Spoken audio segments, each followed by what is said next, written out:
ॐ अज्ञानतिमिरन्धस्य ज्ञानञ्जनशलाखया चक्षुरुन्मीलितं येन तस्मै श्रीगुरवे नमः। नमो ॐ विष्णुपदाय कृष्णप्रेष्ठाय भूतले श्रीमते भक्तिवेदान्तस्वामिन् इति नामिने। नमस्ते सरस्वती देवे गौरवाणी प्रचारिणे निर्विशेष शून्यवादी पाश्चात्य देशतारिणे। जय श्री कृष्ण चैतन्य प्रभु नित्यानंद श्री अद्वैत गदाधर श्रीवासदि गौर भक्तवृंद। हरे कृष्णा कृष्ण कृष्ण हरे हरे, हरे राम राम राम हरे हरे। हरे कृष्णा। तो पृथ्वी जो एक गाय के रूप में है, महाराज पृथु को अब तरीका बताती है कि किस प्रकार से वो सभी प्रकार की ज़रूरतें जो उनकी प्रजा के लिए चाहिए, अन्न चाहिए, औषधि चाहिए, अनेकों प्रकार के फल फूल चाहिए, वो सब वो पृथ्वी से प्राप्त कर सकते हैं। और वो उदाहरण देकर के बताती हैं, वो कहती हैं, जिस प्रकार से मैंने एक गाय का रूप धरा है, तो अगर तुम अपनी प्रजा को सभी प्रकार के अन्न देना चाहते हो, फल फूल देना चाहते हो, तो मैं जो गाय के रूप में हूँ, मैं दूध प्रदान कर सकती हूँ, लेकिन तभी जब तुम एक ऐसे पात्र को यहाँ पर लेकर के आओ जिसके ऊपर मेरा स्नेह होगा और जो मेरे वत्स की भांति रहेगा, तब तुम मुझसे वो दूध की प्राप्ति कर सकते हो।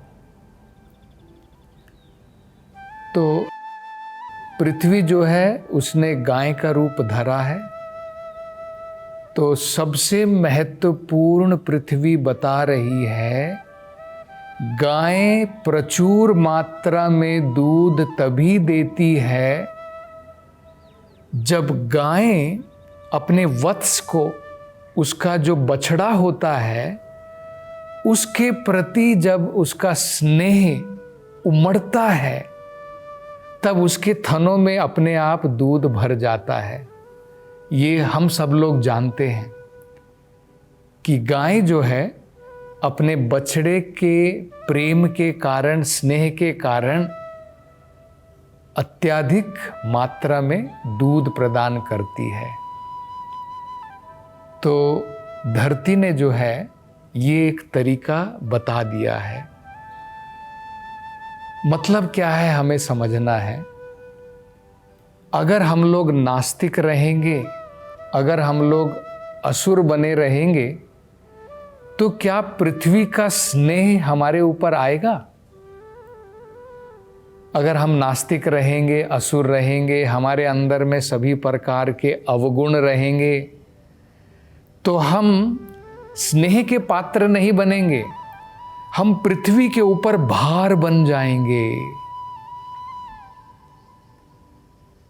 तो अगर हमें पृथ्वी का स्नेह का पात्र बनना है, तो हमारे अंदर में अच्छे गुण होने चाहिए।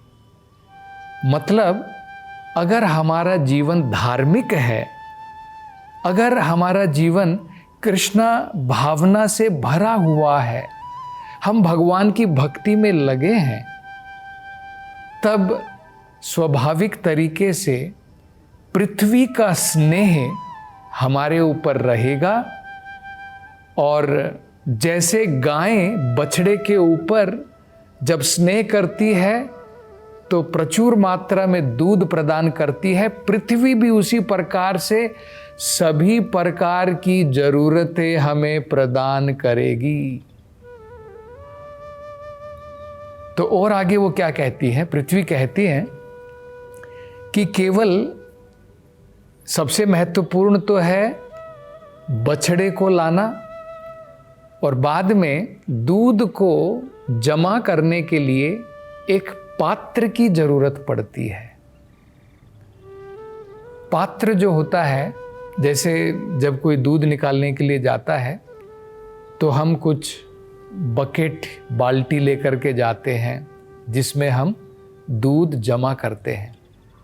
तो पात्र की भी ज़रूरत पड़ेगी। दूध निकालने के बाद में हम हवा में थोड़ी छोड़ देंगे, एक पात्र की ज़रूरत पड़ेगी। और तीसरा वो कहते हैं कि दूध निकालने वाला, ये 3 चीज़ें बड़ी महत्वपूर्ण है। तो तुम ये 3 चीज़ें लेकर के आओ, सही प्रकार से दूध निकालने वाला, दूध जमा करने का पात्र, और गाय का बछड़ा वत्स, जिसके ऊपर प्रेम के द्वारा, स्नेह के द्वारा गाय जो है दूध प्रदान करेगी। तो ये जो है पृथु महाराज से कहती है। अगर आपको याद है, कभी अगर आपने सुना है, तो इस प्रकार का एक वर्णन भगवत गीता के बारे में भी बताया जाता है। एक बड़ा सुंदर श्लोक है जिसमें बताया है सर्व उपनिषद गावो दोग्धर गोपाल नंदनः। उसमें क्या बताया है, सारे के सारे उपनिषदों का सार ये भगवत गीता है, जो अगर उपनिषद को हम गाय के बराबर माने तो उसका सार क्या होता है, दूध होता है। गाय का सबसे महत्वपूर्ण जो उसकी वस्तु है, अमृत रूपी वस्तु है, वो है उसका दूध। तो इसी प्रकार से अगर सारे वेदों को हम गाय के बराबर मान लें तो भगवत गीता इन सभी उपनिषदों का, इन सभी वेदों का सार है, वो दूध की भांति है। तो दूध को निकालने वाला कौन है, दोग्धा गोपाल नंदना। गोपाल नंदन भगवान कृष्ण जो है भगवत गीता रूपी दूध को निकाल रहे हैं, और इसको पीने वाला कौन है, पार्था वत्स। मतलब जो व्यक्ति बुद्धिमान है, अर्जुन की भांति भक्त हैं, वो इस दूध का पान कर सकते हैं। और ये दूध क्या बताया गया है, अमृतम। ये दूध कोई गीता का जो दूध है, ये कोई ऑर्डिनरी दूध नहीं है, ये अमृत है। तो इसी प्रकार से पृथ्वी रूपी गाय से भी हम अनेकों प्रकार की ज़रूरतें जो है प्राप्त कर सकते हैं, अगर जो पृथ्वी ने बताया है कि दूध निकालने वाला हो, एक उसका बछड़ा हो, वत्स हो, और उसका पात्र हो। तो अब हम देखते हैं आगे, महाराज पृथु उनकी बात मान लेते हैं, और अब वो क्या करेंगे। पृथ्वी आगे ये भी कहती है कि हे महाराज पृथु, जिस प्रकार से इंद्र देवता जो हैं अपने वज्र के द्वारा अनेकों बड़े बड़े पहाड़ों को तोड़ देते हैं और वर्षा करते हैं, ये इंद्र के 2 काम हैं। अपने थंडरबोल्ट वज्र के द्वारा वो बड़े बड़े पहाड़ों को भी जो है तोड़ करके पृथ्वी को समतल बना देते हैं, और बारिश जब वर्षा आती है वो भी जो है इंद्र देवता के कारण आती है, क्योंकि इंद्र देवता उसके प्रमुख हैं, उस डिपार्टमेंट के, उस विभाग के प्रमुख हैं। तो इसी प्रकार से वो पृथ्वी जो है पृथु महाराज से कह रही है कि इंद्र की भांति आप अपने बाणों के द्वारा मेरे तल को समतल कर दो, क्योंकि अभी वो समतल नहीं है, कहीं पर खाई है, कहीं पर पहाड़ है तो पहाड़ों के ऊपर और खाई के अंदर में हम लोग कृषि कैसे कर सकते हैं, उत्पादन कैसे कर सकते हैं। उसके लिए समतल भूमि जो है महत्वपूर्ण होती है। तो ये भी जो है सलाह देती है पृथ्वी महाराज पृथु को। तो अब पृथु महाराज क्या करते हैं, सबसे पहले जो भगवान के एक महान भक्त हैं और जिनका नाम है स्वयंभू मनु, स्वयंभू मनु के ही वंश में पृथु महाराज जो आ रहे हैं, अब वो पृथु महाराज स्वयंभू मनु को एक वत्स के रूप में, एक बछड़े के रूप में जो है परिवर्तित करते हैं पृथ्वी से दूध निकालने के लिए। तो सारी ज़रूरतें जो पृथ्वी दे सकती है, उन्होंने क्या क्या निकाला, अनाज निकाले, फल निकाले, फूल निकाले, जो भी उनकी जनता के लिए, प्रजा के लिए जरूरी सामान था, उन्होंने स्वयंभू मनु को वत्स के रूप में, बछड़े के रूप में बनाया, परिवर्तित किया।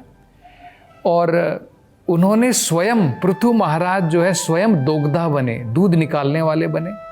और पात्र क्या था, अपने हथेलियों में उन्होंने जो है वो दूध ग्रहण किया। मतलब पृथ्वी से सारे अन्न की प्राप्ति स्वयंभू मनु के द्वारा उन्होंने अपनी प्रजा के लिए की। और आगे भागवतम में बताया है, पृथु महाराज की भांति जितने भी बुद्ध जीव थे, बुद्ध जीव का मतलब है जो भी थोड़े जिनके अंदर में बुद्धि थी, जो ज्ञानवान थे, जिनका ज्ञान जो है जागृत था, उन्होंने भी पृथु महाराज की भांति उनके चरण कमलों की तरह, जिस तरह वो चल रहे थे, जिस तरह से उन्होंने कार्य किया, इन सभी बुद्ध जीवियों ने भी सारी ज़रूरतें जो उनको ज़रूरी थी, उन्होंने भी जो है पृथ्वी से प्राप्त की। तो इस प्रसंग में ये बड़ा महत्वपूर्ण हमें समझना है कि पृथ्वी को वसुंधरा भी कहा जाता है। वसु का मतलब होता है अनेकों प्रकार के ऐश्वर्य, उसे वसु कहते हैं। वेल्थ, धन जिसे हम कह सकते हैं, संपत्ति हम कह सकते हैं। तो अनेकों प्रकार की संपत्तियां हम जो है पृथ्वी से प्राप्त कर सकते हैं। देखिए, पृथु महाराज ने तो, उनको अनाज चाहिए था, उनको फल फूल ये सब चाहिए था, औषधि चाहिए थी, उन्होंने वो सब प्राप्त करी। इसके साथ साथ में जो बाकी बुद्ध जीवी थे, जो बुद्धिमान व्यक्ति थे, उन्होंने भी अनेकों प्रकार की ज़रूरतें पृथु महाराज की भांति जो है पृथ्वी से प्राप्त की। क्योंकि पृथ्वी के अंदर में अनेकों प्रकार की संपत्ति है। आज भी हम लोग देखते हैं, लोग कोयला निकालते हैं ज़मीन के अंदर से, पेट्रोल निकालते हैं ज़मीन के अंदर से, पानी निकालते हैं ज़मीन के अंदर से। अनेकों प्रकार की संपत्तियां जो है पृथ्वी के अंदर में है। लेकिन सबसे महत्वपूर्ण, जैसे हमने पहले समझा था, इन बुद्ध जीवियों ने क्या किया, जो भी संपत्ति हम निकालते हैं उन सब का प्रयोग जैसे पृथु महाराज ने किया, यज्ञ के लिए, भगवान की संतुष्टि के लिए, इसी प्रकार से इन सभी ने भी इन सभी संपत्तियों का प्रयोग यज्ञ के लिए किया। तो ये तो हम भी कर सकते हैं कि जो भी इस भौतिक संसार में है, सब भगवान की ही वस्तु है, सब भगवान की ही प्रॉपर्टी है। तो अगर हम जो भी चीज़ों का अपने जीवन में प्रयोग करना चाहते हैं, उसको यज्ञ के रूप में भगवान को समर्पण करें और बाद में उसका प्रयोग करें, तो हमें भी जो है प्रचुर मात्रा में सभी प्रकार की ज़रूरतें पृथ्वी से प्राप्त हो सकती हैं। ये बड़ा सरल हम जो है अपने जीवन में सीख सकते हैं। पृथु महाराज ने भी किया और बाकी जो बुद्ध जीवी थे उन्होंने भी किया। और आगे भागवतम में बताया है इसी प्रकार से देवताओं ने क्या किया, इसी प्रकार से महान संतों ने क्या किया। तो महान संतों ने क्या किया, जो साधु गण थे, महात्मा गण थे, ब्राह्मण गण थे, उन्होंने क्या किया, जो बृहस्पति हैं, देवताओं के जो गुरु हैं, उनको वत्स के रूप में परिवर्तित किया, उनको जो है बछड़े के रूप में परिवर्तित किया। क्योंकि पृथ्वी ने बताया था जब मेरा स्नेह मेरे बछड़े के ऊपर आएगा तभी मैं अपनी ज़रूरतें पूरी जो है प्रदान करूंगी। अब ब्राह्मणों को, संतों को, इनको क्या चाहिए? पृथु महाराज को अनाज चाहिए था, उन्होंने प्राप्त किया। बाकी जो बुद्ध जीवी थे उनको जो जो ज़रूरतें थी उन्होंने वो सारी संपत्ति प्राप्त की और उनका प्रयोग जो है भगवान की संतुष्टि के लिए किया। ये जो महात्मा गण है इनको क्या चाहिए रहता है? उनको चाहिए वेदों के अंदर में जो ज्ञान है उसकी प्राप्ति। क्योंकि केवल शरीर के लिए, भोजन तो शरीर के लिए होता है, लेकिन मन की संतुष्टि के लिए, हमारे वचनों के लिए, हमारे श्रवण के लिए, तो इन 3 चीज़ों का शुद्धिकरण करने के लिए उन्होंने बृहस्पति को बछड़े के रूप में बनाया और वैदिक ज्ञान प्राप्त किया पृथ्वी से। 3 चीज़ों की शुद्धिकरण के लिए, अपने मन को शुद्ध करने के लिए, अपने वचनों को शुद्ध करने के लिए और अपने श्रवण की शक्ति को शुद्ध करने के लिए। तो ये भी बड़ा महत्वपूर्ण है। देखिए, जैसे वचनों को शुद्ध करने के लिए हम क्या बोलते हैं वो बड़ा महत्वपूर्ण होता है। हम जहाँ पर भी बैठ जाते हैं कुछ ना कुछ बक करते रहते हैं, लेकिन ये जीभ जो है भगवान के नाम के जप करने के लिए दी गई है। तो आज भी जो इन्होंने वेदों का जो ज्ञान प्राप्त किया बृहस्पति के द्वारा पृथ्वी से, ये ज्ञान का सार, वेदों का सार, वेदों में बताया है। वेदों का सार क्या है? भगवान के नाम का जप करना ही वेदों का सार है। और खासकर कलयुग के अंदर में ये हरे कृष्णा महामंत्र जो है वेदों का सार बताया गया है। तो अगर हम सभी प्रकार से लोगों को प्रेरित करें कि वो भी भगवान के नाम का जप करें, तो हमारा मन, हमारे वचन, हमारे कान सब शुद्ध हो जाएंगे और पूरी प्रजा के अंदर में भी सुख, समृद्धि और शांति प्राप्त होगी। तो और आगे जो है इसके बारे में वर्णन हम अगली कथाओं में करेंगे। हरे कृष्णा।